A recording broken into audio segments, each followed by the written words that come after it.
वैचारिक अधिष्ठानापासून ठाकरेंची शिवसेना दूर चालली आहे। काँग्रेसला केवळ मांडीवरच नाही तर काँग्रेसमध्ये विलीनीकरणाचा बेत होता असा देखील त्यांचा आरोप आहे। काय नेमकं यावर तुमच्याकडे उत्तर आहे?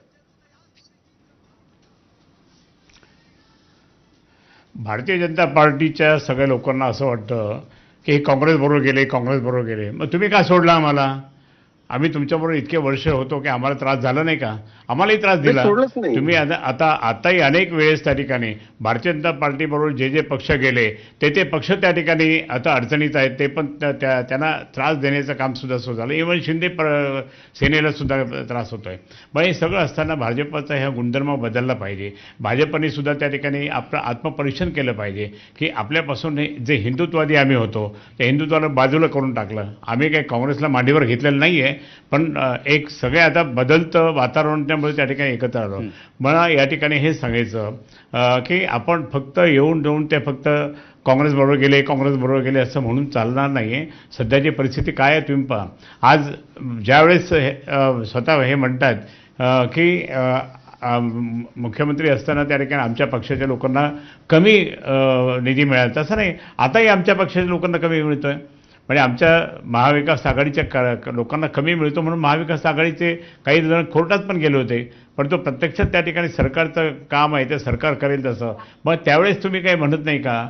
आज शिवसेना कसं डावललं उद्धव बाळासाहेब ठाकरेंना, काँग्रेसला तर सोडून द्या, आम्ही काय म्हणत नाही, पण काँग्रेसला त्या ठिकाणी सल्ला जर दिला असेल याने असं की नाही असं ते सहज बोलून गेले, पण तो उद्धव साहेबांनी थोडी पक्षप्रमुखांनी थोडी मान्य केलं की काँग्रेसने त्या ठिकाणी यांच्याबरोबर जा म्हणून। असं कधी मान्य नाही केलं, म्हणजे राष्ट्रवादी काँग्रेसनी सुद्धा यांच्याबरोबर गेलं पाहिजे असं काही मान्य केलेलं नाही उद्धव साहेबांनी। आज तो संजय केशव उपाध्यायांकडे जायचंय। केशवजी, पट्ट्यात तुम्हाला खैरेंची ही उत्तरं आणि दुसरी महत्वाची गोष्ट की या सगळ्याच्या केंद्रस्थानी भाजप आहे। ह्या मागे मी मगाशी तुम्हाला प्रश्न विचारला होता त्याचं उत्तर तुमच्याकडून राहिलंय। सगळ्यात पहिल्यांदा तुमच्या प्रश्नाचं उत्तर देतो। भारतीय जनता पार्टीला आता या शिवसेनाच्या उद्धव ठाकरे गटात उभाठामध्ये चालले त्याच्यामध्ये काही इंटरेस्ट नाही। मुळामध्ये अशा पद्धतीचं कुठल्याही पद्धतीचं काही फोडाफोडी करण्याचं त्यांच्यातला पूर्णपणे असंतोष जो त्यांच्या उद्धव ठाकरे गटामध्ये आहे त्याचे परिणाम आज दिसत आहेत। त्याच्यामुळे कदाचित ते काय 6 खासदार चालले जात आहेत असं जे चित्र समोर येत आहे, तर त्याच्यामुळे मुळात लक्षात घेतलं पाहिजे। अहो, मी कमी निधीने 1 पैसा निधी दिले असं सांगितलं तुम्हाला। 2.5 वर्ष महाविकास आघाडीसारखं असताना अनेक इव्हन देवेंद्रजींना अटक करण्यापर्यंत खोट्या केसेस रचल्या गेल्या होत्या। त्या खालच्या पातळीचं राजकारण उद्धव ठाकरे मुख्यमंत्री असताना झालं होतं, पण तरीही भारतीय जनता पार्टीचा एकही आमदार कुठला नाही। हा आज आम्हाला, कारण आम्ही विचारासाठी काम करतो। उद्धव साहेबांनी झालं ते सगळं अधिकाऱ्यांनी सांगितलं। आता मला खैरे साहेब, तुम्ही ज्येष्ठ आहात, जर आता शांतपणे ऐकून घ्या। ज्येष्ठ मला ऐकून घ्या खैरे साहेब, मी तुम्ही बोलताना बोललो नाही। आपण ज्येष्ठ नेते आहात, मला तुमच्यात आदर आहे। माझं बोलणं पूर्ण होऊ द्या। मी तुमचे मुद्दे कधी मध्ये बोललो नाही, माझे मुद्दे पूर्ण करू द्या। दुसरं असं, मुळात भारतीय जनता पार्टी राष्ट्रवादी करायची गरज नाही। दुसरं असं की पुन्हा वारंवारपणे तेच मुद्दे पुन्हा येत आहेत। ज्या पद्धतीची संजय राऊतांची आपल्या खासदाराबद्दलची भाषा आहे, मला सांगा, एक आपण पक्ष म्हणजे परिवार म्हणून समजला जातो, कुटुंब समजलं जातं। आपण कुटुंबातल्या सदस्यांना शिवाय देतो, आपण कुटुंबातल्या लोकांना अत्यंत खालच्या स्तरावर बोलतो।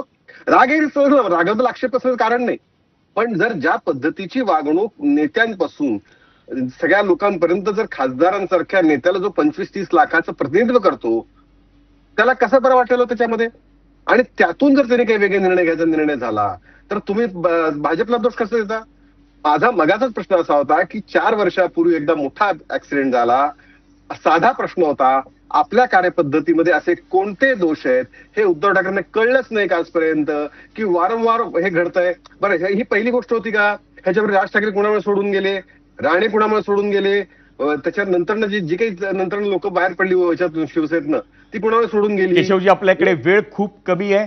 आपण दोघांनी या चर्चेसाठी वेळ दिलात आणि महाराष्ट्रातले जे राजकारण घडते, ज्या घडामोडी होत आहेत त्याच्यावर आपलं विश्लेषण किंवा आपलं मत मांडलं, त्याबद्दल आपल्या दोघांचेही आभार। धन्यवाद। आणि त्यानंतर आता बोलूया 0 ओव्हर मधल्या पहिल्या प्रश्न।